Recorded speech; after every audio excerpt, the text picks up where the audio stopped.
Oh, what's going on, everybody? Welcome to episode 641 of FloWrestling Radio Live.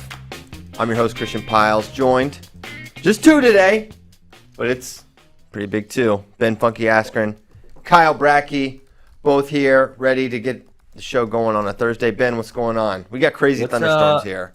Oh, wow. What's Ollie doing again? I can't recall. He's going to senior nationals. Oh, yes. Got it. But I think the boys are kind of stuck at least some of them. Their flights got delayed big time because of the thunderstorms, which were house shaking. Last night, my wife was doing something, and she was on his website, and she goes, "Shoe calendar, what's this?" And she's like, clicked on it. She's like, "Wait, it shows when shoes are released." And she goes, "Think about this. People actually care so much when shoes are released that they're like waiting to buy them." And I didn't want to tell her, "Listen, honey, my co-host on FRL was actually doing that during the show yesterday." It's a weird thing, the shoe thing. At this point, there's more people, and not that you're in a minority if you're not into it, but it is like a large subset of people that are like obsessed with owning shoes. It's like, wow. I want shoes. I want my shoes to look all right, but the level they take it to. But Ollie loves it, and you know what? Why not? There you go. Yeah. There you go. Hey, this crazy story. We didn't talk about it Tuesday or Wednesday. This Phillipsburg high school story out of New Jersey is wild. So if you don't know or haven't heard, a little back up, the New Jersey State Tournament happened last week. It was hosted by Phillipsburg High School, right? So they got that in. Wait, I went to ask you about this, actually, Christian, before we get into it.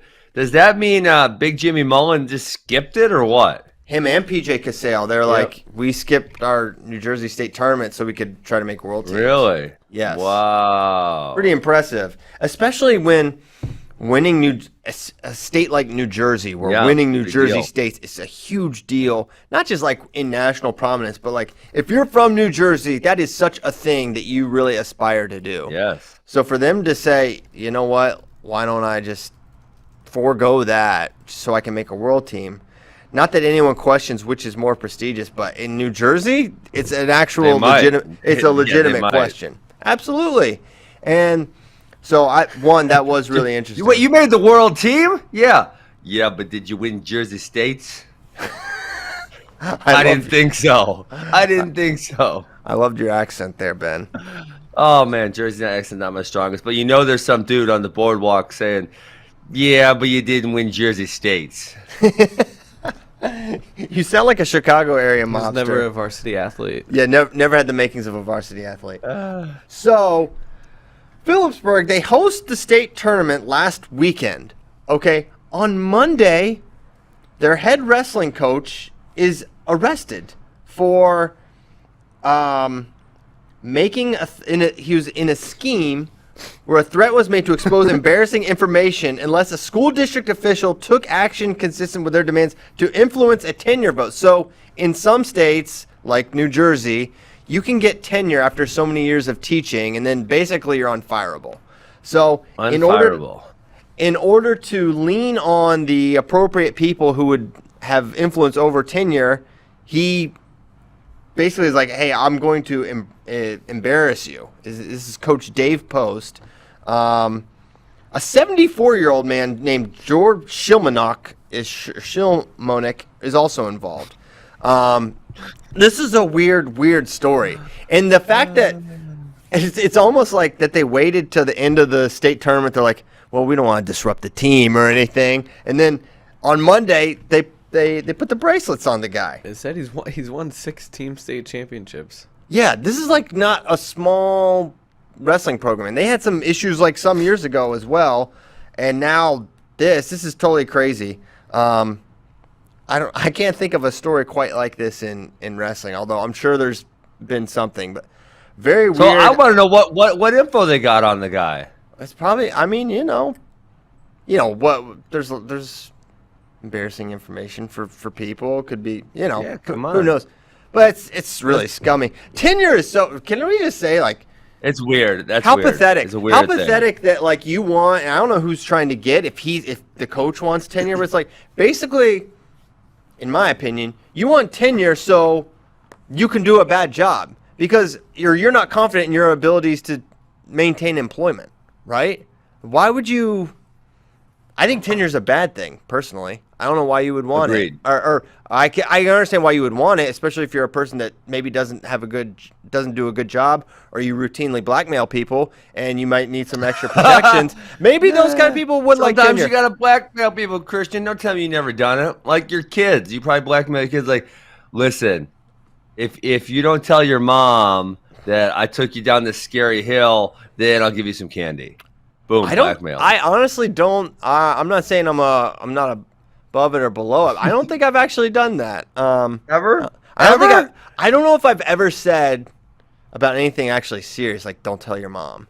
Other than like, maybe. What about Kyle? Like you probably told Kyle, like Kyle, if you tell Bader this thing, yeah, I'm kicking you off. I'm kicking you off the main table. You're off the main table. Ollie's coming to the main table. You're on the back table. Yes, I've been blackmailed so many times. See, we knew it. Listen, it's different when it's management. Okay. How else can you motivate people without making threats? No, so tenure is a terrible thing. I don't think it should exist. There's no tenure here at Flow Sports. I have tenure. But Bracky does have tenure though. Yeah. He collectively bargained that. So yeah, weird story. I think he's out of jail now. Yeah, he's out of jail and they're on leave. Yeah, I would imagine so. So weird story. We'll, hopefully it's not too disruptive to the They're still wrestling getting program. paid though. Well, They're that's on paid good. administrative leave. Well, that's good. Yeah, so I don't know. Hopefully it's not too disruptive for the team. At least the team is done for the year. But a weird story. The things people will do for tenure. I want to know who was trying to get. Was the coach trying to get tenure? Who Yeah. was trying to get tenure? Were they Yeah. trying to help somebody else out to get tenure? Yeah, who are they putting the squeeze on? Yeah. If the head wrestling coach has won 6 state titles, doesn't have tenure, that is sort of surprising. Real. All right. Well, Phillipsburg staying in the news for the wrong reasons. Okay, other news that's not remotely related to blackmail. Chris Weiler staying at Wisconsin. Wisconsin they are gonna be pretty solid next year. They roll out Barnett's back, right? They've got Yes. Wick now. Tier 4, Eric Barnett. Tier 5. Can we get him in a tier this year or what? We'll get him. Yeah, I think we'll get him in a tier. Okay. All right. Him and Patrick McKee. Berwick at 33 qualified. Yep. 41. No. They struggle. 49. I don't think so. Wait, will Hamidi go? He's big now. Oh my gosh. Yeah, He's what are they got gonna do with red him? Is he? I mean, he's 60. I mean, I think he's like 65 pounder. I think he's wrestling 74 kg this weekend. So maybe he can get down to 57, but maybe not. Man, I'd let him out the cage right away. If he can go 57, they could go Hamidi, Wick, McNally, Weiler, Amos, Hilger. The back half, that's pretty salty. Mm-hmm. Solid group. Solid group. Okay. Hey, so who are the other outstanding seniors we don't know about? Well, when you put the 184 thing in there about Weiler, Kyle, I looked. The top 4 on the list, the seniors still have not commented. So Gear, Venz, Kane, Webster, still no comment. And then the top 3 at 197, Amin, Norfleet, Schultz, no comment. What is up with that? You've told me Norfleet's coming back. Yes. I just haven't seen it. I'm like waiting to get like official word before I put something in here. Yeah. Webster told me he wasn't sure. He's the only one at 184 I've talked to. Everyone else, their coaches or they themselves have not responded. Really? Yeah. So I don't know what's going on there. We believe Norfleet will be back. I don't know. I'd like to see. Do we think Amin's gonna come back? I mean, he's gonna wrestle in the Olympics. I don't know, man. I would say probably no, but I don't know. Yeah, I'm not sure. Yeah, and especially if they were in the Dean race at that point in time, so we kind of took that to mean, all right, he's probably gonna go. But now, And they have Brookie also. that's right. slide in there. He's gonna go 197, but maybe they say, okay, Olympics are done. Can you go 84, please? Yeah. Maybe he hasn't decided. That could happen. Yeah. Which would be kind of, you would think they would have decided if they're gonna go to school next year.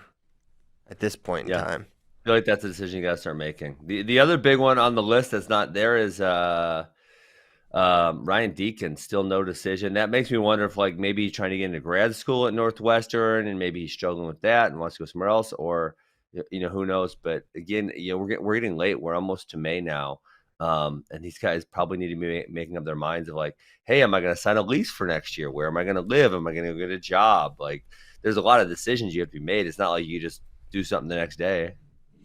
Right.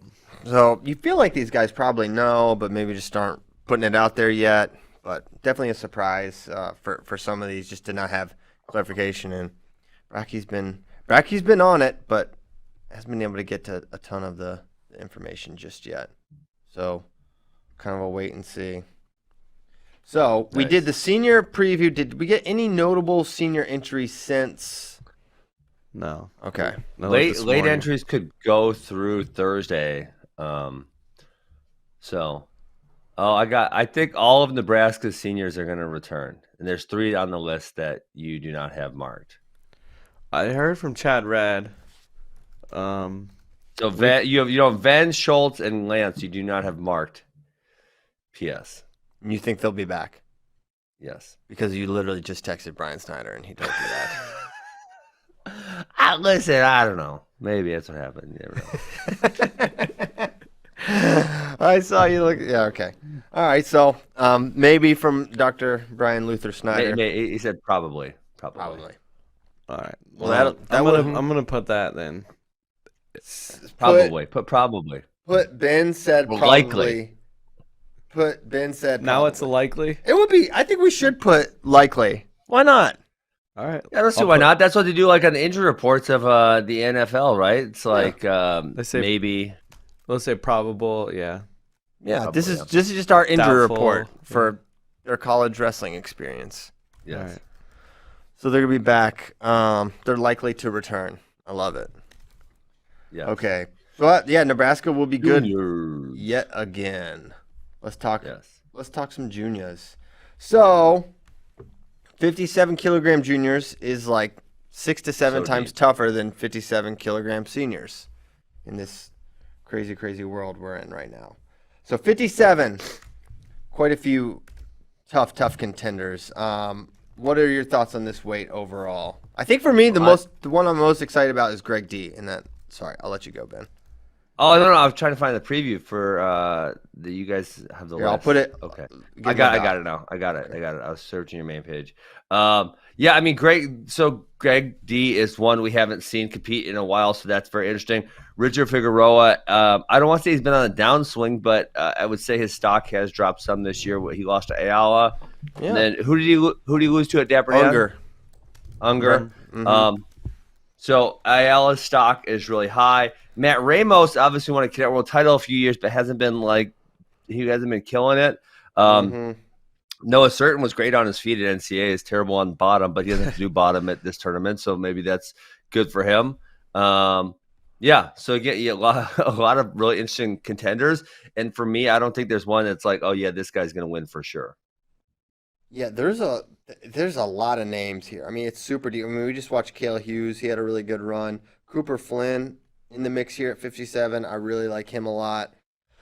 For me, I think I like thinking about tournaments and like how it's going to have an impact down the line, not just here for the junior world team, but okay, how does this? It's an assessment for collegiate, right? And where does Greg D fit in that? Because we're going to talk about Cornell a ton next year. And is he going to be a guy, if he makes a junior world team here, that to me is super notable because this is a really deep field. And even though there's some high schoolers and there's young guys in there, that's immaterial to me. It's a lot of really good wrestlers. And if he's able to do that and navigate that and he looks slick on his feet, this is a guy that's going to contend for AA honors, potentially top 5 AA honors next year for Cornell. Yeah. 100%. I think he's a true 25-pounder. But the thing is, I think Vito might be as well, so I'm not sure how they're going to reconcile that. Now, if you remember, back in the day, it was like, can Vito make 25? Can he do it? Is it possible? That true freshman year, and he just didn't want to go down. And then they're like, well, you can't beat Chaz Tucker, so you are now going down. But the cut is apparently not like that insane for him. So now they have two guys that probably should be at 25. So we'll see how they reconcile it. Who's your favorite here, Bracky? I love Drake Ayala. That's what I was kind of I was leaning there too. Now, freestyle wise, where's give me the kind of, we know you can gut him. But other than that, what freestyle vulnerabilities does he have? If not, and what are his accolades like? He's a couple-time Fargo champ. The one Fargo final, I think he did get turned a couple times, but he still ended up winning by tech. But I mean, we haven't really seen him against some of these higher elite level guys, so I don't know what like his freestyle weaknesses might be. But he did give up some turns. He's great on his feet, which obviously is gonna help out a lot here, which is why I really like him. I like him here too, just from a pressure standpoint and how he takes ground, and like some of his losses, like his rider block loss. I feel like if that's a freestyle, I mean, obviously he avenged that in spades, but you watch that match when he lost, even he's just all over the guy. What were you gonna say, Ben? Well, I was gonna say two things. Number one, Cale Hughes, he was impressive last weekend, but wasn't that 55 kg, so a whole 4.5 pounds smaller, and then against older people, I think that's gonna make a difference. Oh yeah.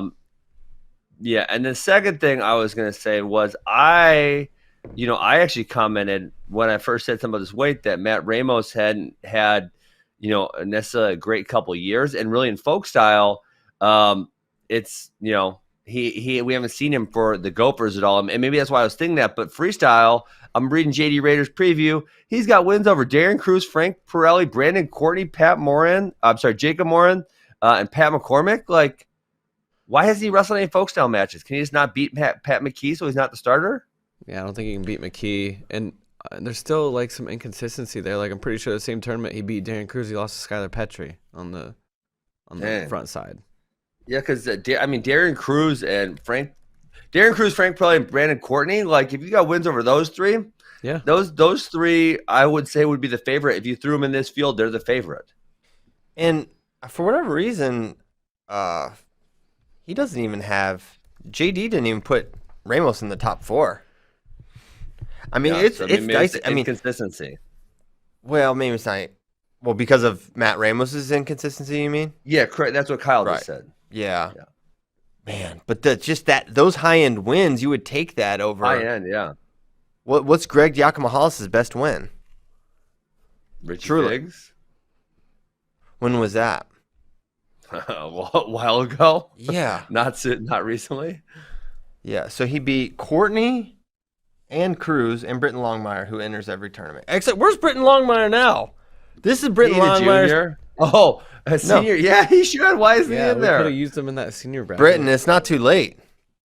I think you should get in there. It ends tonight.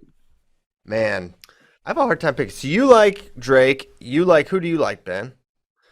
After reading that about Matt Ramos, I'm tempted to go with him. I also think I think Noah Certain will do well because, like I said, he was killing Patrick McKee before the bottom of the third period, and then who was he killing on the backside? He was up either 4-0 or 6-0 and got decked. I'm blanking right now. If you don't know, no one does.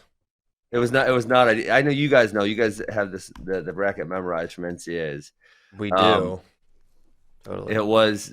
Dang, I can't remember who it was. Anyways, he ain't gonna have to go on bottom in folk style, so I think his chances are all right. I know he had a big win last year at juniors. He beat Barnett early, and then I can't recall who he lost to on the front side. So I think Certain's gonna be a factor. Barnett, oh my God. Cody Arnold said he's done 2 Olympic red shirts. Next year will be first year technically at the U. Oh my gosh. What? Didn't Matt Ramos graduate college a whole bunch of years ago? High school, yeah. He graduated in 19. So the 1920 season, he Olympic redshirted. and then he got to do it again. Olympic red shirts? You can do it. Well, The Olympics got pushed, so you can do it again. it's just back-to-back years. wild. Yeah. I mean, I guess this year doesn't even matter because it didn't matter for anybody, so you could just do what the heck you want. Yeah. He was at Last Chance. He beat Moran on criteria in the opening round, lost to Zane Richards, dropped down, and ended up losing to Jack Mueller. And he beat Pirelli and then lost to Jack Mueller. Dude, I think Ramos is going to win this. Yeah, definitely a good shot. What month was the juniors in so I can get it up from last year? Was it in November or October? What are you talking about? Juniors, that happened last year. The one the Keegan one, like in November. Was it November? It was November. Yeah, sorry. November. Okay, got it. We literally forgot about that tournament the other day. Yeah, too. we were talking about it. We were talking about it in our meeting yesterday. We're like, wait, yeah. And they're like, yeah, DeSanto and AJ Ferrari wrestled there. I was like, what? And they're like, oh, yeah, that's right. And he lost to Kolyoko, and AJ beat Elam Soundlane. That's when we were like, okay, AJ can do it. He can win it all. Absolutely. All right, so I'm going to get Noah Certain's results up right here, just so I can tell you guys how I think he's going to do. Okay, boom. So he lost to Barnett on the backside. So he lost to he won. He beat Barnett. He made the maybe quarters or semis. He lost to Jesse Ybarra 8-5, and then he lost to Eric Barnett after beating him on the front side. He lost him on the backside. Jesse Ybarra is an interesting name because he's been in the Iowa room for, I guess, a year now. How's he going to look in this? I'm kind of more wait and see with Ibarra for this tournament, just because let's see what he looks like. But. So he had a pretty good juniors last year, but he almost took fifth place. So he made the semis, lost to Angelo Rini. Then he lost to Brody Teskey 11-9, really competitive, and then he lost to Jesse Ibarra. I'm sorry, he beat Barnett for fifth place. Okay, tier 4. Yeah. So we'll put him in tier 4. Guys, you guys are mean to Eric. Eric Barnett is a freaking All-American. Stop talking trash. It's just gonna be a running bit now. It's a bit, man. Nothing against Eric Barnett. He's a stud. Okay, there we go. Total stud. So, man, it's hard to not pick Matt Ramos when, one, he's been in the streets, right? He's been wrestling. He just wrestled at Last Chance. He's beating legit senior level guys. This is a junior tournament. I feel like the Ayalas and the Figueroas are going to have their day. It would be really, really good. But right now, as proven as Matt Ramos is, I'm inclined to go with him over Ayala in the final. Yeah, for real. Wow, yeah. Well, I forgot Kyle Berwick made 57 for this tournament last year too. He must be too old now. That's crazy. Too big.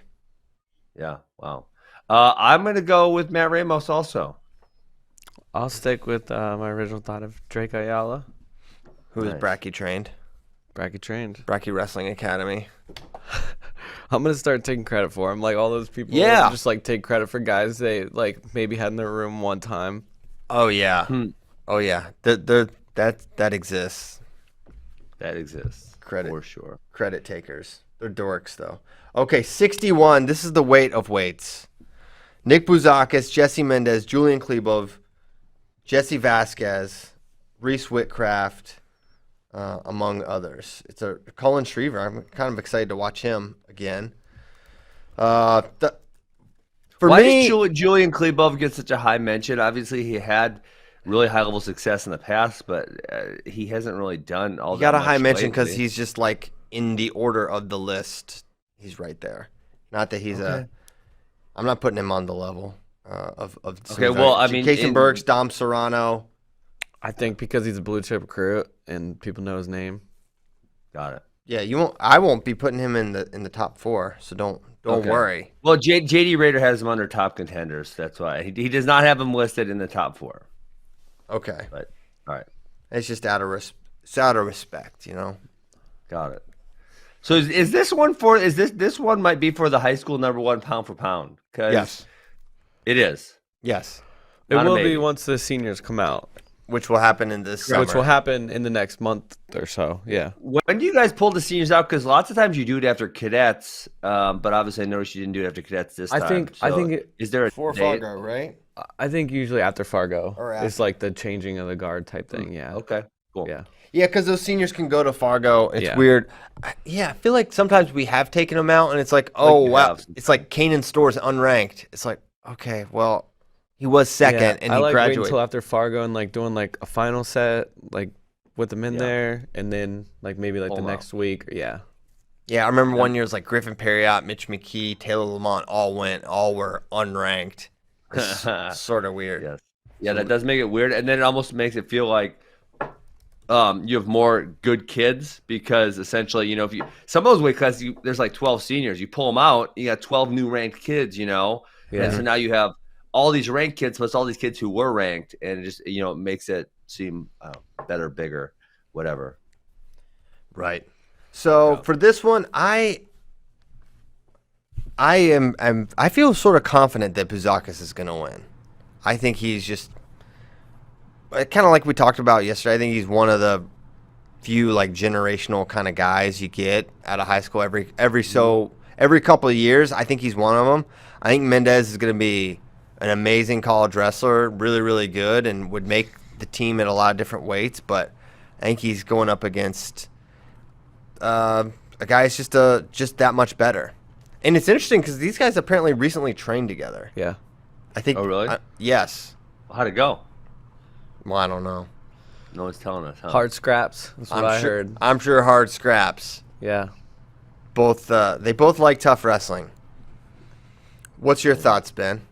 Well, I was just looking at Dom Serrano only wrestled one match. Some of these guys, this year with the true freshmen being able to wrestle, it's like Matt Ramos. I was like, I don't see Matt Ramos. Where the hell is this dude at? And then he wrestled no matches. Dom Serrano only wrestled one match and actually lost to Andrew Chamble of Michigan State, who's a really good potential guy coming out of high school. I'm going to go probably with you guys, Buzakis. I think Jesse Mendez is interesting. Jesse Mendez is a guy who seems to find a way a lot of times when maybe you think he's not the guy, but he figures it out, which is, I think, a great quality. So I think Mendez has a chance, but I'll go Buzakis also. Yeah. How are we feeling about one more thing? How are we feeling about Buzakis making this weight? Is he not really big? I don't know anything about his weight I didn't class. think he looked huge when we saw him last weekend. I didn't either, but it just seems like 61. Is What there a did he- 2 kilo allowance? Shouldn't be. It's There's World no Team allowance. There's no Trials. allowance. Yeah, no allowance. What did he No, this is wrestle not. at I think you Last said this was. Chance? But this is World Team Trials. You're right. Yeah, I don't know. I don't feel like. I don't know what his weight class is, so I'm not going to comment on that. Did Jesse Mendez not wrestle any 60 matches? He wrestled 60 at All Last right. Chance. Yeah, I guess no problem. What'd you say? Did Jesse Mendez not wrestle any matches this year? He won Indiana State. Sorry. I'm sorry. No, Jesse Mendez. I'm sorry, not Jesse Mendez. Jesse Vasquez. My bad. Oh. Okay. Yes, he did. Not a What weight class? Because I'm not finding. 41? Is he all the way up to 41? Because then that'd be a guy who you'd say, 49. He went 4-2. how's he down at 61 kg we said then? the same. We said the same thing Yeah. when we saw him entered there. Yeah, I think I said, I maybe was on the show, I was like, he's not making this weight. Yeah, What it is was he when we were doing? looking at entries. Yeah. Yeah, because I was trying to find him at 33 and 41, and I'm like, how am I missing him? He might have got entered at the wrong weight. Right?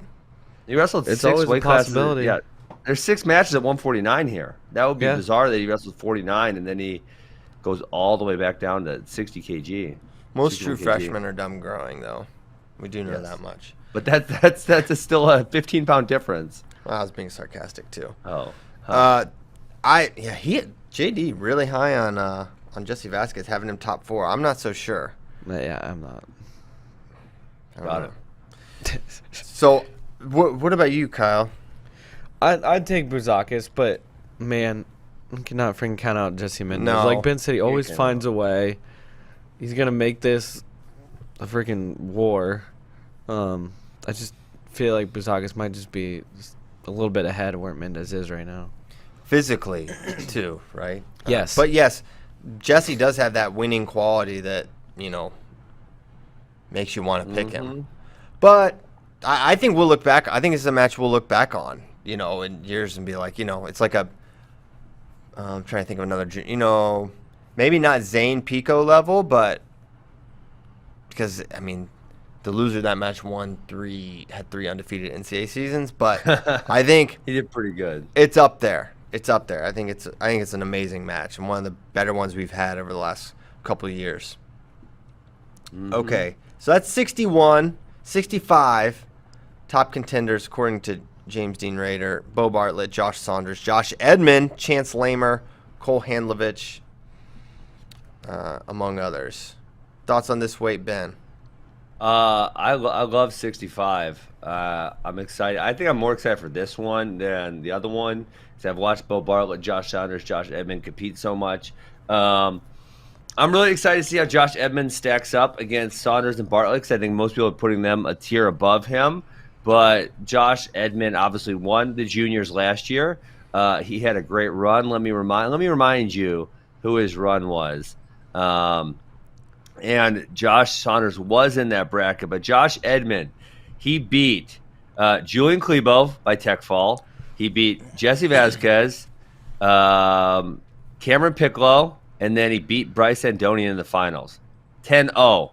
Hell of a run, Josh Edmond. And then he went on to have an undefeated season, I believe, in college. So I'm really interested to see how he stacks up against Bo Bartlett and Josh Saunders. I think he's going to do really well. I like him against Saunders. I'm not sure about Bartlett. I think when I first saw this list, I was like Edmond. And then I was like, Bartlett, really seasoned, good freestyler. So I kind of scaled back. And I actually like JD's order here, at least for the top 3, Bartlett, Edmond, and Saunders. I think that makes sense. And Edmond has that, 2 out of 3 for Edmond. He's, with his upper body skills and how dangerous he is, he could be super formidable here. What do you think, Kyle? Yeah, I probably lean Bartlett. Edmond had a win over Sheldon Mack at Last Chance too, which is a really nice win. What's Missouri gonna do next year with young Joshua? How are they gonna get him in the lineup? Well, I'm not 100% sure, but O'Toole, Jock, JQs, and Mahler still all have red shirts available. So I think they can maybe play with those somehow. Oh, okay. Yeah. I don't like that. Man, Keegan should go win NCAAs this year. Well, I'm not telling you what's gonna happen. I'm telling you that those guys have red shirts available, so there's a possibility. We could get bumpy. Right. Yeah, they got to stand. I mean, I know Brian Smith told me he wants to win NCAAs in Kansas City. That's kind of home field. That's 2024. So might have to keep a few of those guys around until 2024, which means they're gonna redshirt 1 year. Okay. Yeah. 2024. 2024. Kansas City, baby, represent. Shot, huh? Yeah, that's a little. Hey, but that works. So you think maybe they redshirt? I don't know how they're going to do it. I'm not sure how they're going to do it. Well, Josh Saunders could still redshirt. I'm sorry, Josh Saunders. Josh Edmond could still redshirt because this year was not an Olympic year. This year was a free year, right? It doesn't count. So he could still redshirt also, as can Mahler, JQs, and O'Toole. All those guys still have a red shirt available if they need it. So I don't know exactly how they're going to get everyone in the lineup, but I know that maybe Brian Smith's a smart guy. He'll figure it out. Yes, he is, and they will. Yeah, that's a good point. They have a lot of flexibility there. Kind of disappoint. I want to see their full team, but then again, like, is this the year you want to go guns blazing into the team race? But even so, I mean, so if you sit one of those guys on the bench, right, to get Edmond in or however, and I think Alan Hart's big too, so you could even potentially bump Alan Hart to 49, Edmond could go in at 41. Like, all of those guys are, I mean, obviously some of them are much higher, but all of them are like top 20 guys. I mean, Edmond was 10-0 this year, didn't lose a match. And, he didn't beat anyone really, really highly ranked, but he has win over Zolman, Hone, Cale Happel, Jaron Jensen. I mean, he had some solid wins. It wasn't like he was wrestling all bums. No, that's good. And he lost the wrestle off to Hart in overtime, I'm pretty sure. Yes. Hart was, Yep. Mhm. at different points, he was ranked like 4th. I He think. was, Yeah. yeah. So he got to Yeah. top 4. He didn't end up He having was round a of, good. he was round of 12. I mean, Right. Not terrible. Not terrible. Okay, so who are we picking here at 65? After Well, Tiger Style hour. I'll go Tiger Style over Bo Bartlett in the finals.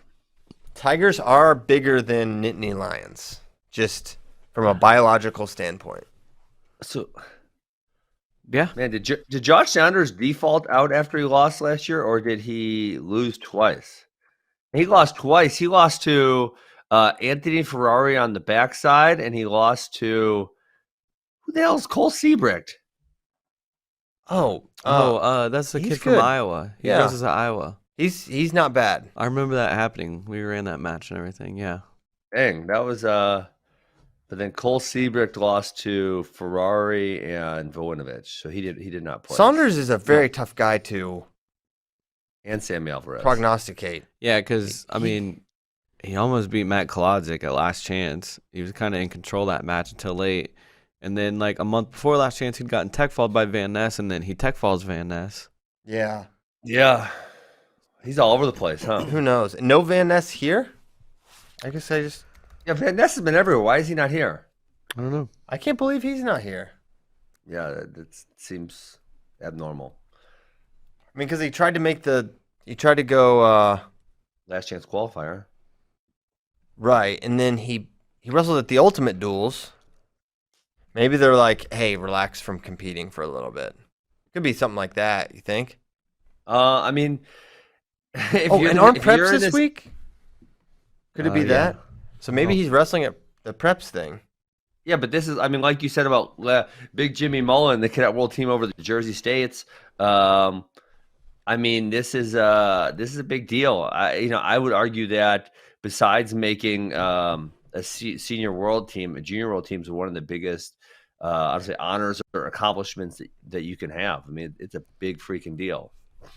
Yeah. I'm surprised, but I could see him. So sometimes it just doesn't make sense to compete. Like I could see, he clearly. I think you could say probably wasn't wrestling his best. Yeah, but when you make a plan, when you make a schedule, it's like ultimate junior trials. Like, come on here. Yeah, I don't know. And maybe part of it is they don't want him on the team. They don't want him. Who's they? Who's they right now? The Illuminati. Obviously, Are we talking about Kale? Are we talking about his dad? Are we talking about who? Are we talking about? just his overall. It could be something like Everybody. they want him to just like focus on training. Maybe what if the plan is if he might wrestle this year, he needs to get in, be at school, be in that training program instead of gone and at camps and here, there, and everywhere. Maybe it just makes more sense. This happens frequently with big programs. I mean, Iowa used to do it all the time. Like, it was Iowa was really anti-freestyle for a minute there. No one was wrestling. They were not at the junior level. You were just rarely seeing it, right? Yeah. I remember Tony Ramos. It was forever before he, because he hadn't wrestled any senior level or even junior level stuff, and then boom, he won the NCAAs, and then he makes the world team. Yes. Mm-hmm. So that's what I'm saying. It's not uncommon for obviously making the junior world team, but the D1 schools they view it differently, right? Like sometimes it makes sense for them to try to make it, sometimes not. Yeah, but I also don't think. I mean, I know college coaches have an input with high school seniors, but I don't think it's like they're not calling the shots. It's not like there's a red shirt in their room and they're saying, "Hey, you guys get on the bus this weekend at juniors. Hey, you three aren't going, right?" Oh, I think that's not true at all. Are you crazy? But dude, they are not calling that many shots, guys. At these programs, yes, they are, man. It's like, hey, man, here's the plan. You graduate in May, come here in June, start training to get in summer school. No junior world team or junior world team, whichever they decide for that. We're gonna get you on this thing, doing that, get you acclimated. That is routine. I would say probably. You're telling me if Shane Van Ness wants to wrestle in a tournament, well, let's take the name out of it. If X wrestler says, I want to go to junior trials, you're telling me the college coach saying you're not allowed to go because you're going to come it's here never in like. June? I don't think it's like That's that. what I'm saying. They're not calling the shots like that. Yes, do they have a plan for them to come in and maybe do summer school and do some training? Yeah, of course they do, right? But if the athlete says, hey, I want to go to junior trials or I want to go to this, man, I want to go to Fargo. I think it's simple. It's like I think some schools would, Ben, and do. yeah. I think it's. I think they have recommendations, but and I think you're gonna do your school's recommendations, in my opinion. I mean, I because think most it's, high school kids are wimps when it comes to conflict. Are they- or okay, saying what they want. think about it like this. Okay, Shane, you just wrestled Last Chance. Did fine. You just lost at Ultimate Duels. How about instead of just always getting ready for a competition, why don't you come in here, get acclimated, and let's start working on development, because we might need you this year to win NCAAs. Okay, there's gonna be, and how about you make the junior world team next year, and let's get you really ready for that. I'm not saying that's what's happening at all. I'm saying that's a really easy conversation to have, and where a college, an upcoming freshman will say, yeah, I think that probably makes sense, and okay, I'm on board. And you go to a place because you trust their judgment and their vision for your overall wrestling career, right? And the parents trust them too. So that's why they end up there. So that's why you see the athletes often acquiesce to the requests of the program. And I'm not saying that's what's happening with Shane. It could be something, he could have got hurt at Last Chance for all we know, or hurt at Ultimate Duels. I don't know the reasons, but I'm saying overall, broadly, I think that happens a lot. So I would agree with you that they're giving recommendations on what they want. But again, if an athlete, especially of a high level one, says I want to go wrestle in this tournament, I feel like they're able to do so. Right. Okay. So who are you picking? I got Josh Saunders over Bo Bartlett. I got Shane Van Ness. He ain't wrestling in the tournament. No crap, man. I've got Bo. I got Bo Bartlett winning. I'll take Bo Bartlett as well. He very good. Good freestyler. Next up, 70 kilograms. Not too bad. Not too shabby of a weight class here. I like this weight. Let me pull it up here. I got 36 tabs going. 70. The top contenders, according to young JD Raider, Bryce Andonian and Caleb Henson. A couple. Current Hokie and future Hokie. Anthony Ferrari, Ed Scott, Cale Swenson, John Wiley. And take it away here, Steve. What do you think about this one? This is our man. It's time for our man. It's time for our man Bryce Andonian. Yes. And if anyone throws a challenge brick in the finals, he's gonna kick it. He's right gonna back kick at it him. right back. So get ready. That was such a great moment. We got a grip of AWA guys in this bracket. Unfortunately, I can't pick any of them yet. Who knows? Maybe they'll shock the world. Man, I was really high on Bryce Andonian. I always am. I was shocked when he lost 10-0 to Josh Edmond. That was a shocker for me. That match was crazy. They just tried to go upper body. Yeah. With each other, well, yeah. And Edmund's better there. Yeah. And so in this bracket, Andonian has all wins over Ed Scott, right? He has not lost to him. Right. But it's always scary as crap. Kind of wild. Yeah, they're always kind of wild. He's got such a weird style. I don't know if it's better for freestyle or worse. I love it. Andonian. See, he actually will like throw a lot of guys to their backs in folk style, but they'll like belly down before there's near fall game. Sometimes he just bombs them and pins them. But like that beat to back stuff will be a lot better here. Well, I think it just goes one way or the other a lot faster. You know what I'm saying? Like obviously freestyle scoring can go fast. So he goes one way or the other really fast, like the 10-0 to Edmond. I don't know if there's anyone in this bracket that can beat Andonian. Ed Scott's probably the biggest challenger, but I think that Andonian's beat him every single time. Yeah, it's an interesting kind of sort of a drop off in like the number of contenders, in my opinion. I'm surprised we're not seeing more. I mean, this 70 kilograms, 154.5 pounds seems like a weight class where you'd have like a lot of condensed talent. There's a ton of entries. Don't get me wrong. How many freaking people are entered in this one? I saw like 70 in a couple of these brackets. My gosh. Yeah. Really, really stacked in the middleweights. Maybe it was like 65. It might have been 70, 65, 70. I think we have 5 or 6 guys in this bracket going. So a lot of A people. name we're not saying is gonna like go on a run here at this weight Well, class. I think 2 guys from our club that I think could do decent is Mitchell Messenbrink and Joey Bianchi. Bianchi's he's at Little Rock already. Bianchi actually gave Josh Edmond his toughest match last year, and it was first round, and I was so annoyed because the only way he could have lost was give up a 4-pointer, and he gave up a 4-pointer in the first round with like a few seconds left. And I was so frustrated watching it. It was 11-9, and he was up 9-7, and he gave up a 4-pointer. I mean, it literally. So if you look on the flow thing, it doesn't even have a time on it because it was on the buzzer when it was scored. Oh my god. Yes. So those are 2 guys from our club that I think can add some depth to that bracket. I know he wasn't great last year, but like Kevon Davenport is still a name that you're like, this guy should be good, right? He surprised me last year. I really thought. I mean, development still exists for guys, so you don't want to write them off. But another guy that I like on this list, I have liked on this list. What about Manzona Bryant? He was a freshman at Lehigh this year, correct? I believe so, yes. But we didn't see him wrestle anywhere. I don't think we saw him get any matches. Let's see. Yeah. 3-0. Undefeated. 2 undefeated pins. 3. Nice. He's got a very interesting skill set, especially for freestyle, kind of really upper body oriented like Bryce Andonian. So he's maybe someone who could sneak in there and get a couple bombs. I know the one year he lost early at Fargo and he won like 9 in a row, came back and took 3rd place. And I think he ended the match. So tech fall or pin every single person. So Andonian scares me to pick here because he's going to have to win like, 7 matches? And he is just a guy who, a lot of matches. In one of these matches, he could do something.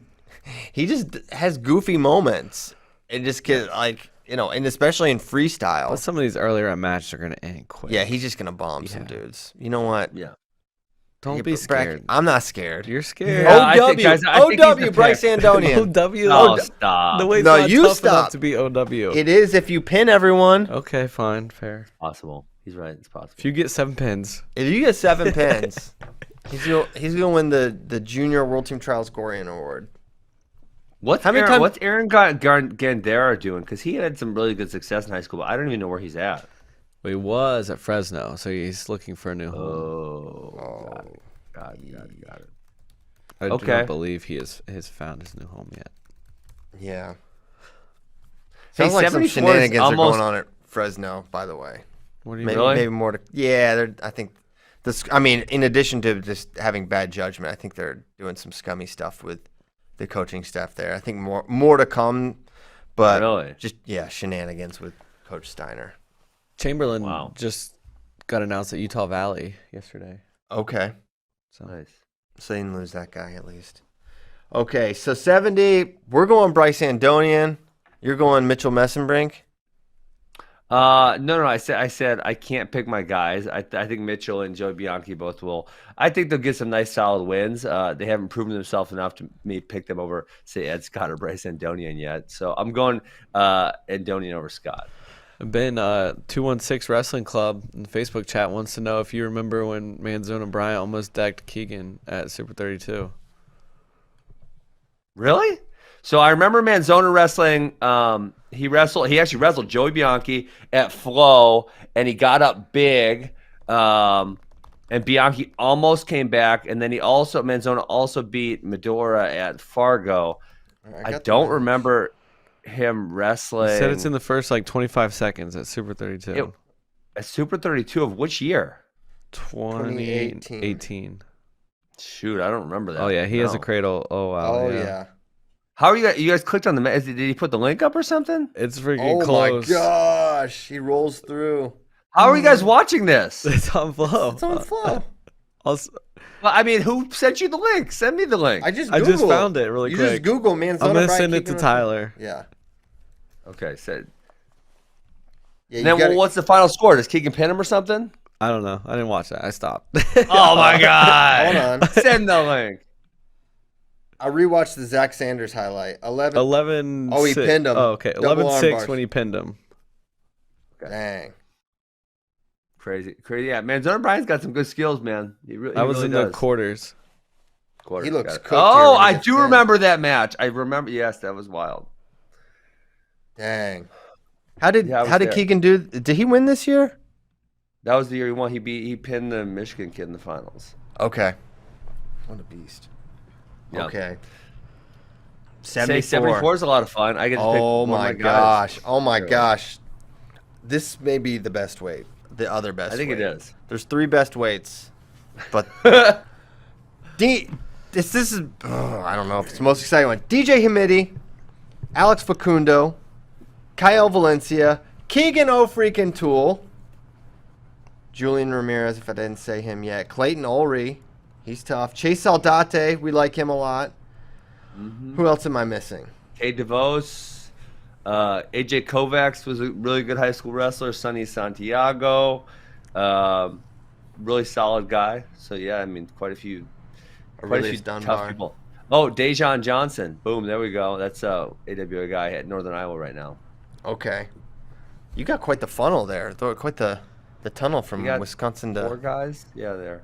Oh yeah.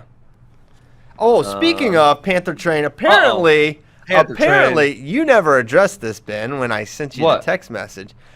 You did get taken down by Lee Roper's teammate. I don't buy it. Find the match. I don't think I did.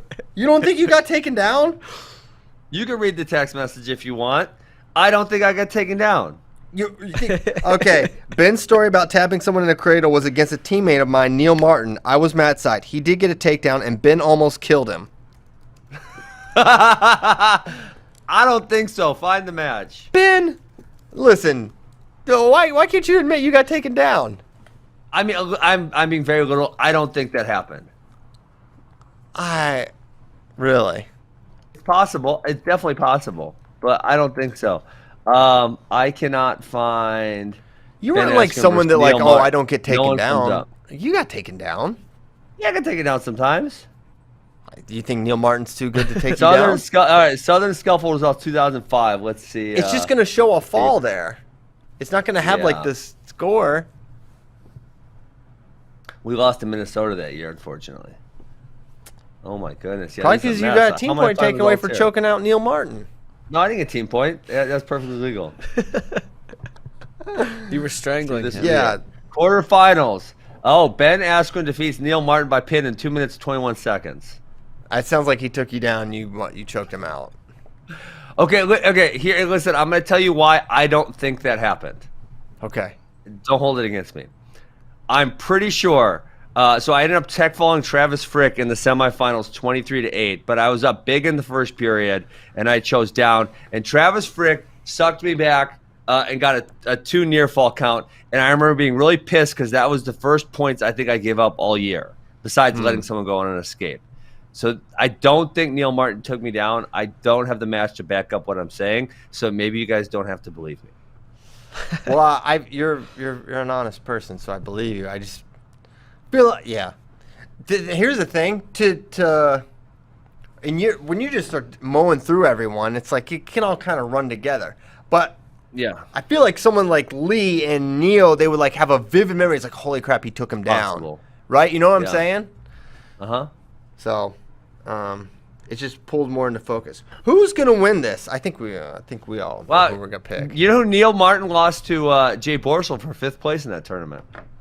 No kidding. Virginia Tech, Jay Borschel. Yeah, of Virginia Tech. Yes. Great Hokie. One of my favorite Hokies. All right, who are we picking here? This is I'm not picking easy for Keegan. me. I mean, we're picking Keegan. I'm picking Keegan. We're picking Keegan, and he's gonna go win a world title. Oh baby, let's do that. So, but man, there's so much juice here because, all right, if you're Penn State and you want to see how Alex Facundo looks. How does this guy stack up in a really, really tough weight class? Because he's a guy you might need next year. He might be the guy. And DJ Hamidi, he could be a guy next year for Wisconsin as well. You never know. And Julian Ramirez could be a guy for Cornell. Right. And so I think you also have besides Keegan, you have an interesting contrast because you have Saldate and DeVos who they had solid success at the college level. I mean, they weren't killing it, but they were.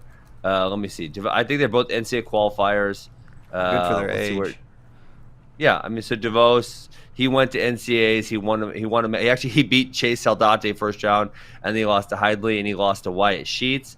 And Saldate went to NCAAs. He lost to DeVos and Pettit. So they're both guys who've been in the NCAA tournament. So if you're looking at how are these other guys going to do against them, yeah, that's a good marker. Right.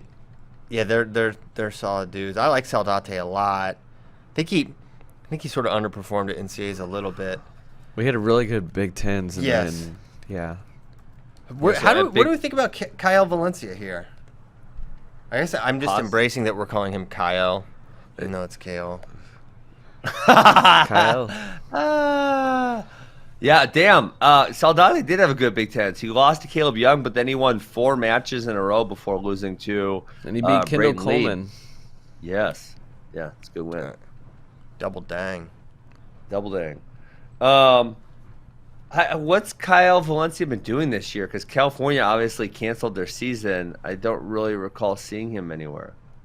Obviously, who's number one? Him and Facundo had that really close match. He wrestled, and he wrestled after that at what was it? Was it those duels in Georgia that they did? Yes, they wrestled there. Yeah, he was there. He took did he lose to Hamidi there? Did Hamidi beat him? There was a bunch of weird results there. Sounds familiar. Yeah. I think Hamidi beat Valencia. What about Chittum? Chittum bumped up. Chittum. Did Chittum beat him? Wait, why isn't Chittum wrestling this weekend? So he's wrestling Greco apparently. Not freestyle, only Greco? I think he's got a bum knee. Yeah. Oh, okay. Yeah. Got it. So I don't know. I don't quite understand the Greco move there, but yeah. I like him when he can grab the legs and do all his Cody Chittum things. He'd be, man, can you imagine if he was in there at 65? Yeah, Holy that cow. would be good. That'd be insane. I'd probably pick him. At 65, you'd pick him over Shane Van Ness? You wouldn't pick him over Bo Bartlett? Stop. I might not. Come on, well, would you do it right now? Bo Bartlett, I get to make a super match. Bo Bartlett, Cody Chittum. Who you picking? I'm picking Bo Bartlett because he's healthy, but yeah. No, they're both healthy. They're both healthy also in my scenario. I think Chittum can win. Stop. You're picking Bo Bartlett. Just do it. I don't think I would. I don't know that. I don't know for a fact that I would. Is it crazy? Should I not consider this I match? think like 2 months ago you called Bartlett to win NCAAs. That's true. And I didn't get the opportunity to predict that for Chittum just because he's not enrolled in college yet. It would have been a Chittum Bartlett finals if I had my way. I don't know. I don't think it's crazy to consider that match super competitive personally. Okay, fair enough. No, I think it's gonna be competitive. I just think Bartlett's the winner. Yeah, potentially. Okay, so we're going. Okay. I'm going O'Toole over Hamidi. Facundo third. O'Toole over DeVos. DeVos made the finals last year of the juniors. The one that was in November. He actually lost to Bernie Truex, and it kind of reminds me that we didn't see Bernie Truex coming. We probably should have saw that coming a little bit when he won the juniors, because that's usually a pretty good indicator of future success. Bracky said it once every third show. I didn't say he was gonna. I didn't think he'd beat like Labriola and oh my gosh, Massa, but I thought he could maybe like sneak on the bottom of the podium. I'll take Keegan over Facundo. So Kyle, last year at juniors, he won a match and he lost to Bernie Truex second round. And then he went on a run and finished in 7th place. He lost to Facundo 4-1. Got it. Man, that's a really fun weight. Holy cow. I can't wait for it. 79 national champion Carter Starachi enters the mix. He looks like he is among the biggest favorites I believe we've had. Would you agree with that? I don't think there's... Is Patrick Kennedy not wrestling? Because obviously he made the finals last year. Is he out? He's not entered. Yeah, so yeah, I'm wondering why. Because obviously it's in Iowa, his hometown. Well, they had the thing at Coralville, and they basically sent no one to that October one. They had it, down the street. So, I got to think he's still junior eligible, obviously, right? Patrick Kennedy. yes, I think so. yes, Got to be. I mean, Gable is. How about that? Gable Steveson. Mm-hmm. He was. I'm pretty Are you sure. sure? No, he's not. He's in his third year of college. He's 20. Yeah, he's not. But he's gonna be 21 this year. It's when they turn this year. Oh yeah, he'll be 21 in May. Yeah. Okay. I really like Trey Munoz a lot, also, and Donnell Washington. Obviously, a couple good names on the list at 79. I like Munoz as well. I think it's Starachi over Munoz and DJ Washington third. I'm excited to watch Ninehouse. Kybes in the mix, but that's kind of how I see it for 79. Very high on Matthew Singleton, who's a stud high schooler, but I don't know about beating some of these college guys. Georgia kid? Yeah. That's tough. Obviously, I'm excited to see a few of my guys compete. Ellis Flegler's at Missouri, and Clayton Whiting, he's only junior in high school, so he's making a big step up in competition here. I'll be interested. The other high schooler that's really good on this list is Manny Rojas from Michigan. He's super tough. I don't know if he's a junior or senior right now, but he's good. I think he's finishing up his junior year right now. Bless you. Sorry about that. And then Trey Kybe. Where's Trey Kybe going? Virginia Tech. Virginia Tech. Virginia Tech got a lot of guys on this list because they had Ulray in the last weight class. And who did they get to commit yesterday? Someone else. Caleb Henson. Right? Caleb Henson. Caleb Henson, Andonian in the same way. Yeah. Yes, and Andonian, obviously. Hokies going all in on this term. I love it. Yeah. Yes. May we see a surprise entry later today? Who knows? In the senior Who you hinting at? Just a tease. I don't know. Level. Cody Brewer. I don't know. Who else is at Virginia Tech? Andy Smith. I think he is entered. Yes. If he's entered, he's probably going to place because there's not a lot of people him. in those weight classes. Those weight classes are very. I thought he was going. I'm sorry. I didn't mean to get your hopes up. Well, he would be a junior though. I think. I know. Yeah. Because he's only a freshman. Yeah. I think Snyder may have tapped him as his Olympic training partner, so he's maybe not available. Wow. That'd be a good choice. Yeah, so I'm taking Carter Strachey. Yeah. 86 now. Kyle Haas way on down there. 86 kilograms. This guy wrestled 220. Kyle. Yeah, I was going to say he's been up at 220. Jeez Louise. Yeah. They got him a Cowboy Slim job. Seriously, he's the reverse bulk job. So him, Chris Foca, Anthony Parker, Dylan Fishback, and Jackson Smith, the big class isn't contenders. as deep as some of the other ones. No, it really thins out as we get bigger. Yeah, I think Focus is a pretty big favorite here. Yeah, I like Foca is. What about Nathan Haas? Did he have a decent year this year or no? It would have been his first year in Nebraska. Yeah, remember he beat Webster, I think, like first tournament or first match of the year. Yeah, he beat Owen Webster. And their kin is who can? Nathan and Nathan. No, Nathan's from California. Okay, California. Yeah, St. John Bosco. He went 2-2. He went 2-2 this year. I mean, he'll be in the mix a little bit. I don't know. Oh, well, you guys didn't say. You know who's going to be in the mix here? Colton Hawks. That's it. Mizzou Tiger style, baby. Well, let me read off you guys. I'll read off who he beat this year.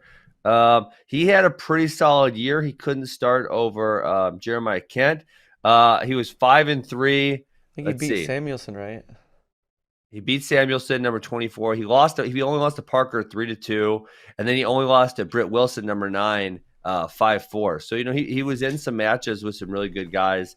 And obviously, college 184 is a lot different than juniors. Where you wrestle some high school kids. So yeah, I think Colton Hawks is going to have some success at this tournament. Let me look. I think he did relatively well last year at juniors. Let me bring that bracket up. Your bracket's taking too long to load, or maybe it's my internet. You never know. You never know. There's a guy named Griffin Gamble, which sounds like Gannon Grimmel, so he could be very tough. Colton Hawks last year, let's see, he wins first round, lost second round to Parker Keckeisen. Yeah, then he only lost to Parker Keckeisen. He took 5th place. He loses to Parker Keckeisen again in the Conti semis. Dang. So, I mean, 5th place last year. I bet he's going to put together a pretty solid performance. Tiger Style got a tough room. A lot of dudes. Absolutely. All right, so we're all taking Foca. I'm going Folk over Hawks. I kind of like that too. How is David Bray picking Fishback and Jackson Smith high school kids over Colton Hawks? He's a high school ranker. He loves them. Well, I'm wondering if Hawks. No, he was in there. Was it late entry or something? Yeah, I he doesn't have wonder. Hawks on here. I wonder if when he wrote this, Hawks wasn't in. At the time of publication. So we'll ask him about it though. We'll put him in the hot seat. 92, Rocky Elam, Isaac Trumbull. Parker texted me to crap on himself, and he said Colton Hawks was up 8-0 on him both times. Oh, man. What? Shout That's out what he Parker just Keckeisen. texted me. And he won both those matches. I guess so. What, he just put the pace on him? What a beast! I'm on the bracket. I can look to confirm that this is true or false. The first round, Parker, no, it was 7. He's lying. It was Colton Hawks was up 7-0, and Parker won 19-9. He tagged him. Yes. Oh, my gosh. And then I can look in the. He tagged him with 2 minutes left in the match too. Jeez, Oh my Louise, gosh. Colton. Yeah, I can look on the other one to confirm. Let's see. The other one. Let's go Colton Hawks, Parker Keckeisen. Yeah, he's definitely down He's 8-0. he's up He's down 8-0. 8-0, and he wins. Parker won 11-8. Man. Wow. Holy cow! How did Wow. he get up 8-0? That's what I want to know. Yeah, man. Oh, he cradled Colton him. Hawks could wrestle with Chris Foca. Foca Man, did just Colton beat Hawks Max wins. Dean. Never know. he did. He beat Max Dean, and then Max Dean He's said, good. see ya. I'm out of here. See ya. All right. Okay, 92. Yeah, maybe Hawks is the guy, other than Hawks, Foca. I think he's a finalist. Yeah. All right, we got Elam, Trumbull, Christian Carroll. That's interesting. Zach Glazier, who's an Iowa Hawkeye. Other names in the mix here. Carroll's still only a junior in high school, correct? Yes. He I actually think he's a might sophomore. be younger. Yeah. He might be a sophomore, like an old sophomore. What? No, there's no way he's age eligible then, because you have to be 18, 18-year-old, right? To be in this tournament. It's 19, 20, and 18 if you petition in, I believe. He could just Or am be I wrong old. on that?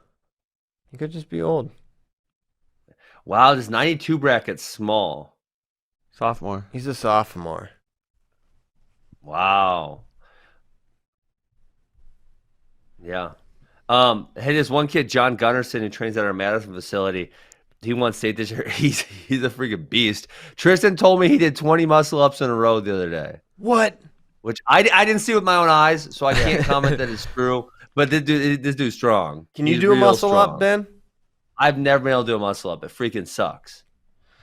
It's Yeah. so embarrassing because I worked out at a CrossFit gym with my personal trainer, and all these there were some moms and stuff doing muscle ups. I could never freaking do a muscle up. It was so annoying. Even when I was in really good shape, could never get a muscle up. It was awful. Dang. Yeah, I you could ever do like done one? 24% in a row. I've never even tried to do one. I've never Rack, he probably could. He probably go do it. Don't you have a rack out there where you guys are at? if you try to muscle up on that thing, It'll probably fall over. It's right? like a squat rack that Yeah. we just put up the bar up high and do pull-ups on.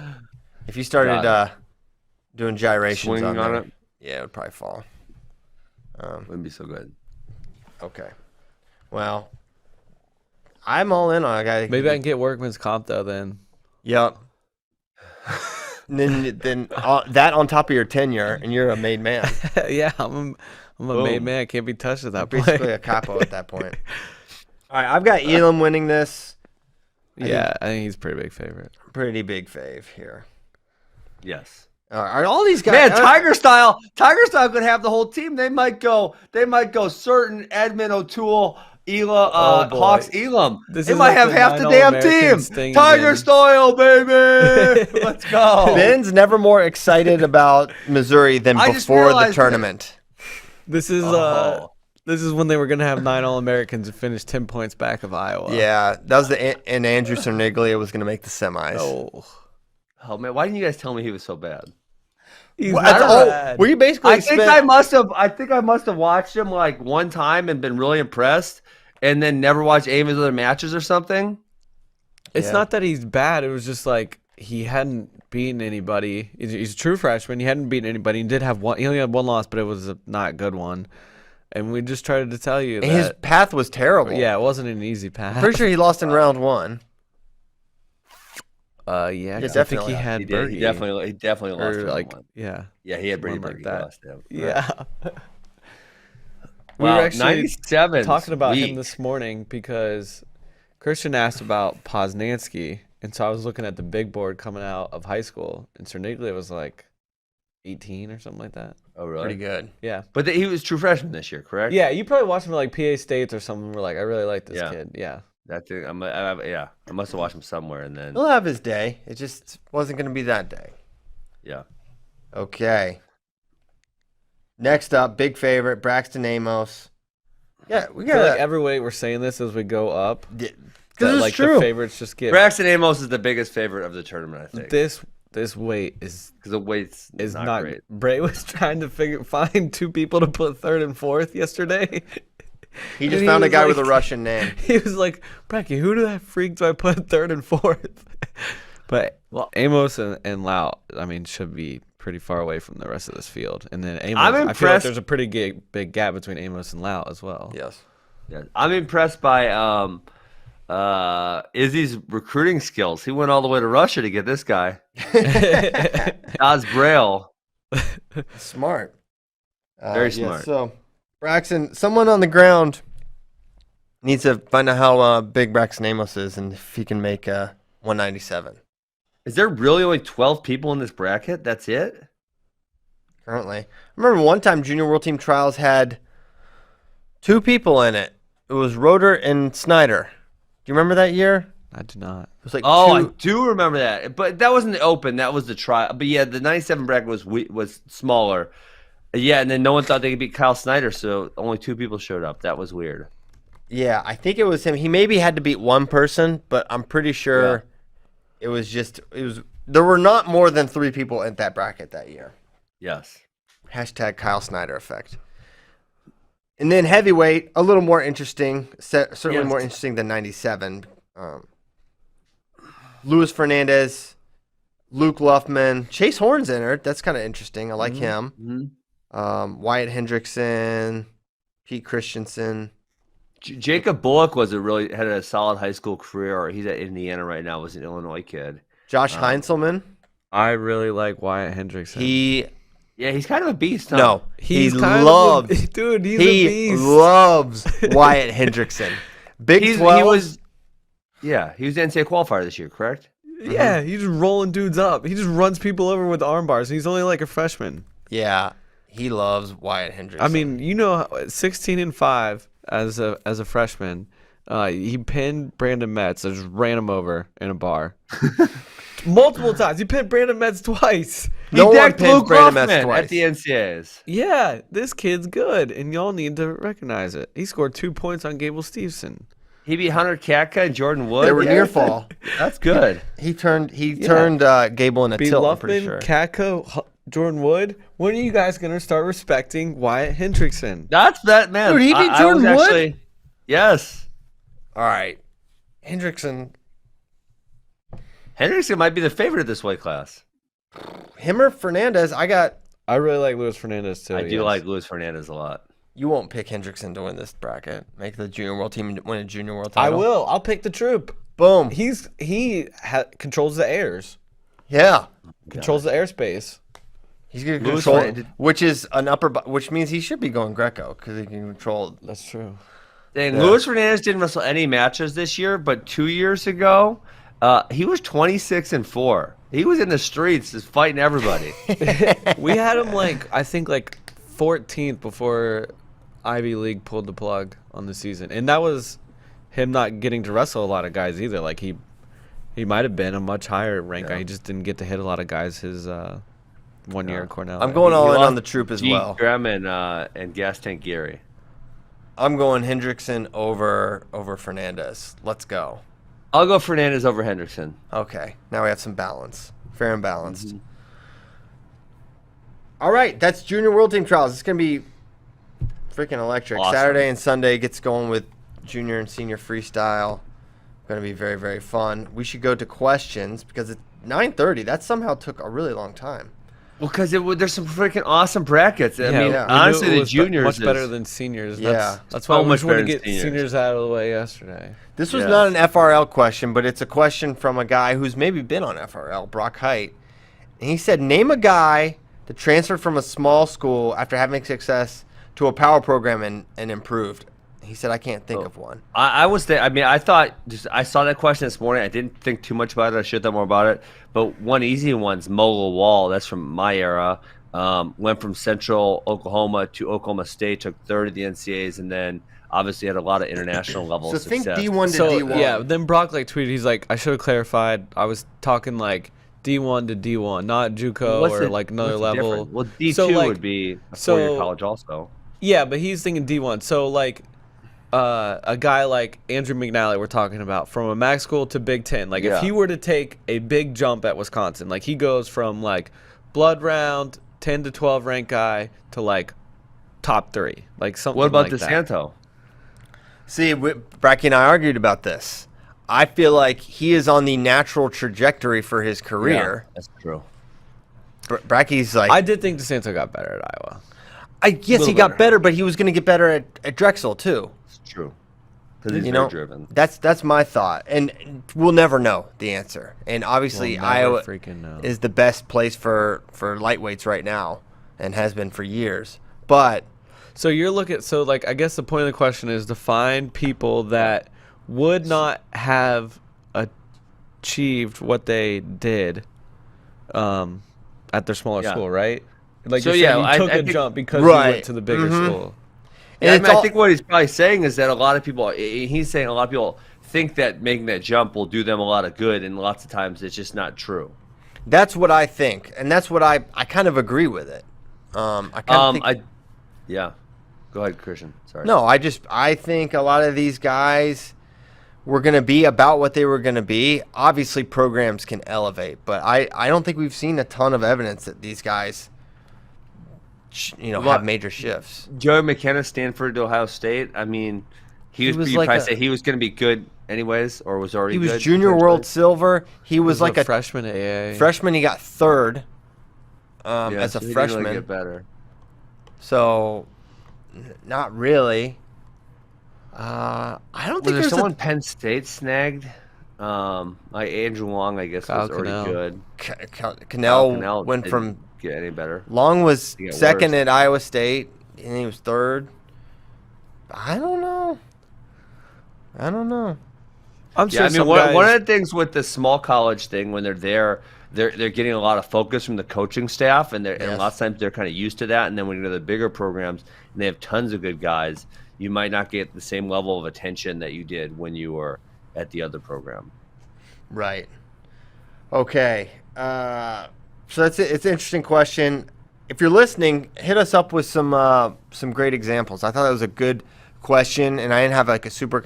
Obviously, the Edinburgh Exodus guys. You had A lot of people said Lugo. A lot of people said Corbin Myers. Dakota Gear was brought up. and I feel like all those guys are just kind of on their natural trajectory for their career as well. So Yeah. I don't know. I don't think I've seen a huge jump for a guy. Who are some of the Iowa? Well, you could say the Virginia Tech guys, but not really. From That doesn't Virginia count. Tech to Iowa. Yeah, not really. Not really. Okay. Next question. I like this question. Hold on, let me find it. It's about parents. Should parents be allowed to watch practices? Thoughts on them coaching their child if they're not on staff? I think of this. I don't think this is happening in like D1 rooms, although maybe some. But I'm thinking this is like high school clubs or high school coach. How do you handle parents then?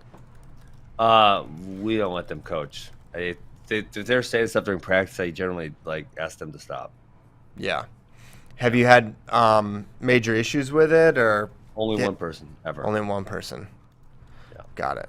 Yeah, most of them are great. I mean, now it's especially like they understand what the expectation, the standard is, and there's a level of trust that we're gonna have their kids' best interest in mind, and we're gonna do right by them, and so we have very minimal issues these days. I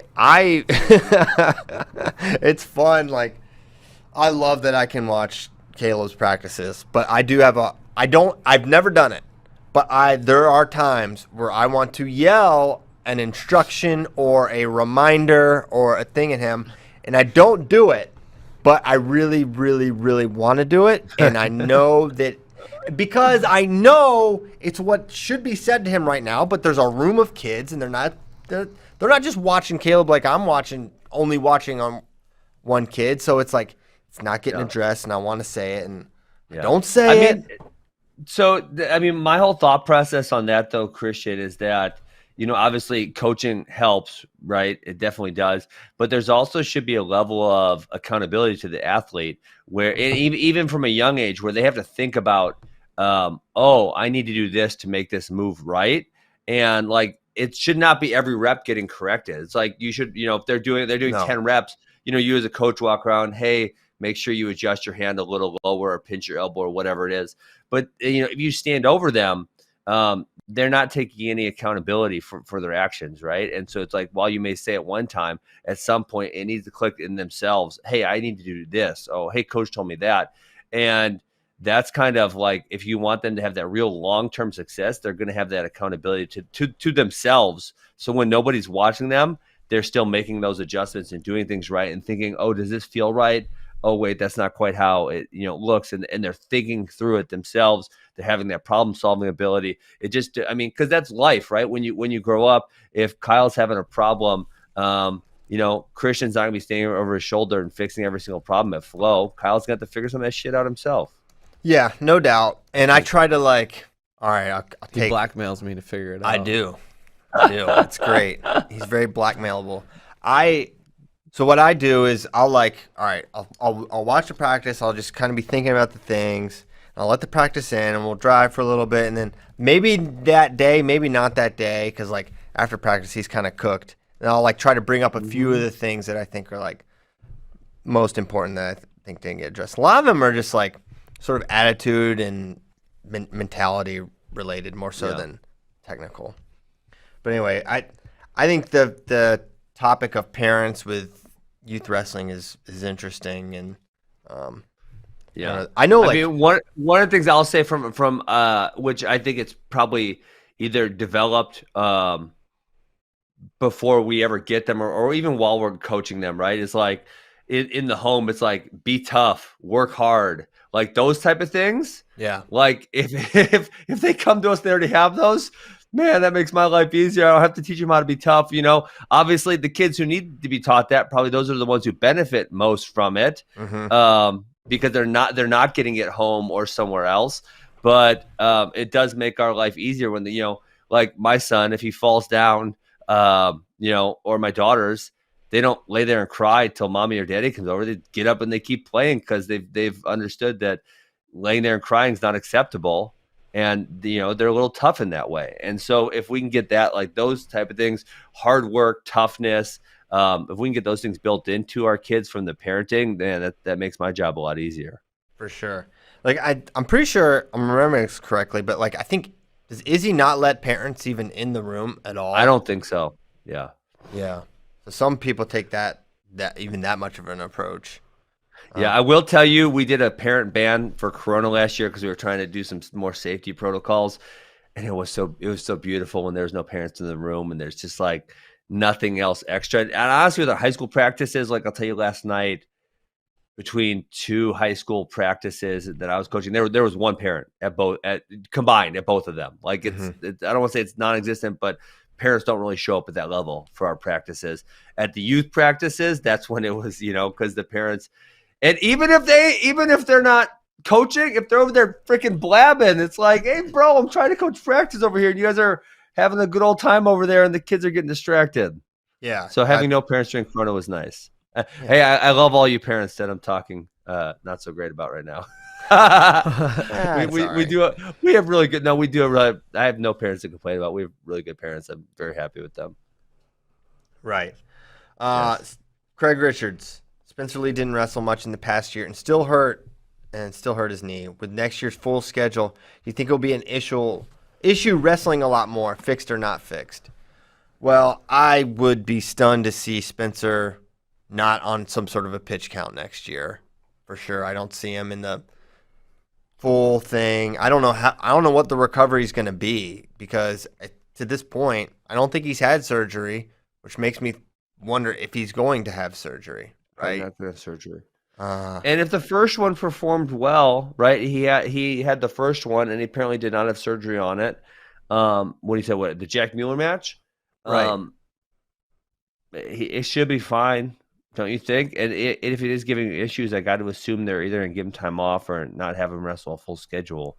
So I don't see it being an issue. So I mean, maybe we need our ACL doctor back on, but how is he going to be able to move laterally? Because he did an interview where he's like, I could not move side to side. Like, everything was like straight back sprawl, heavy hips, circle, circle, circle. So he couldn't hit his like reattack stuff or anything. Like, can that really get resolved? Can you build that much strength around the knee that you can move side to side? Well, because that's a big part of his game.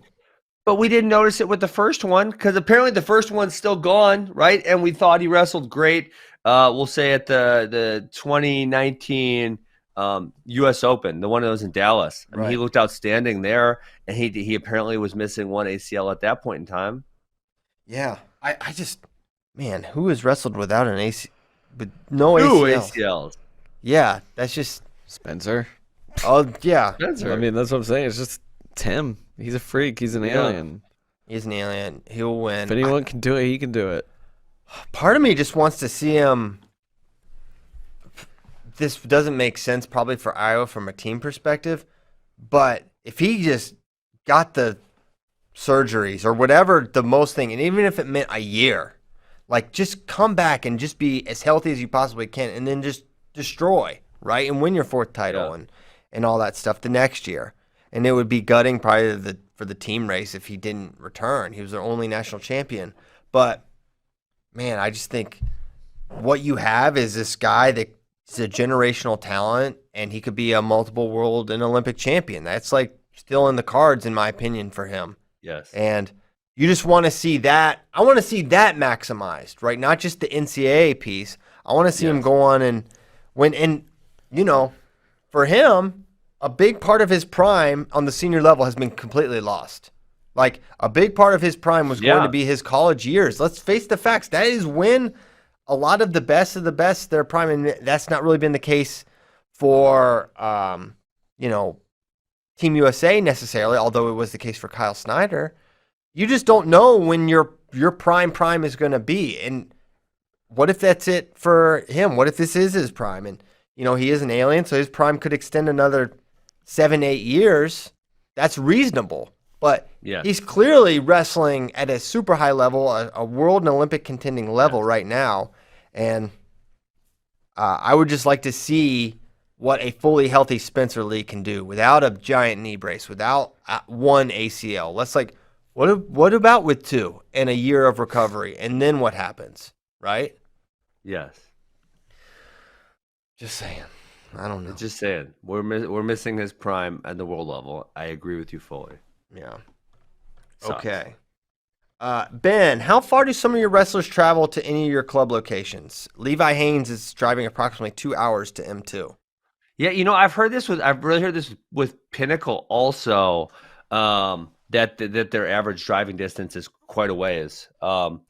We didn't see this. So, you know, when we were just, you know, one location, maybe 35, 40 minutes one way would kind of be on the higher end. We had a few kids who tried to do it. But, you know, we were 3 or 4 days a week. So it adds up, right? It's a lot of driving.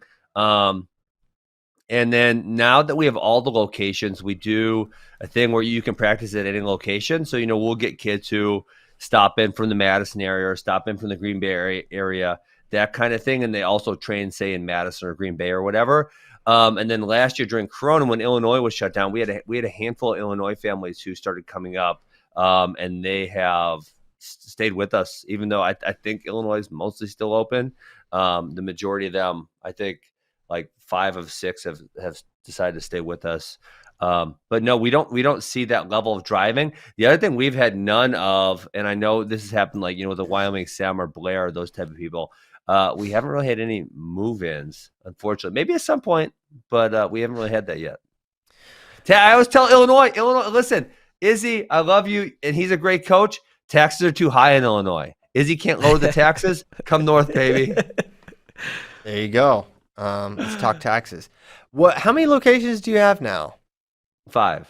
That probably helps too. A lot of these places only have just the one, Yeah. There's one Pinnacle, right?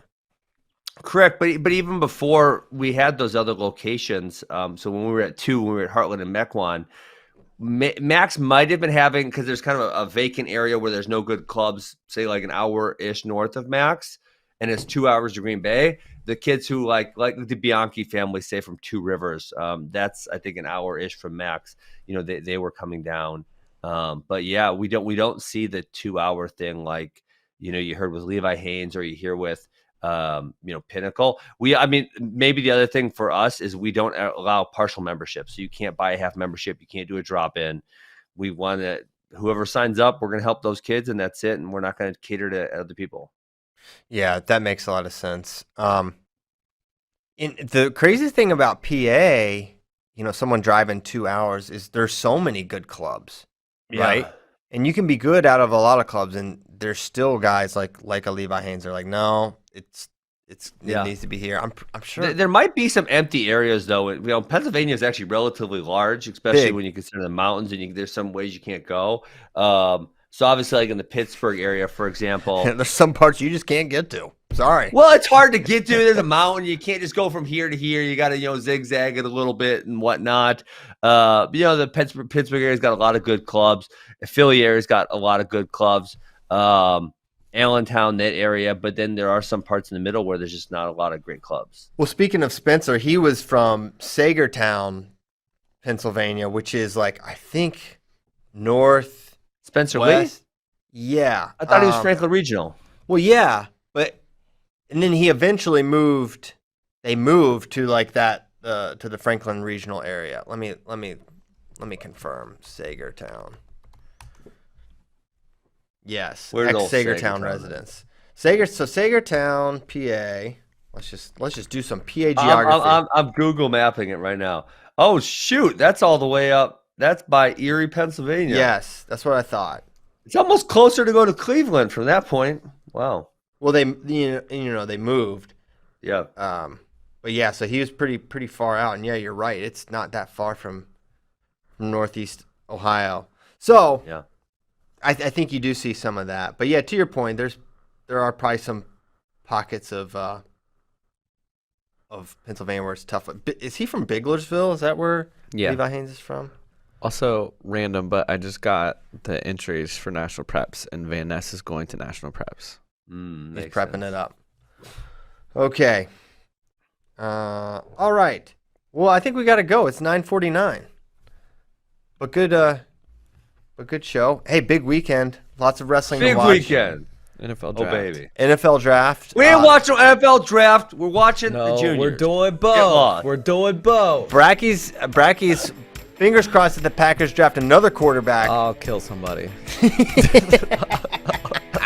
Oh, we found the man squad killers Boom. now. That's right.